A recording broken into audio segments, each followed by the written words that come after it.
Ungakhathazeki uze ulahlekelwe isango lokuphuma enkingeni.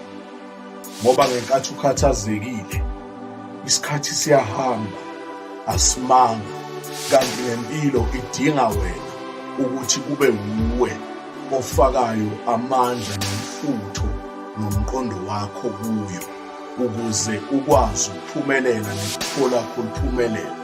Kodwa uma ukhathazekile ngokwazi ukuthi uyaphazamiseka.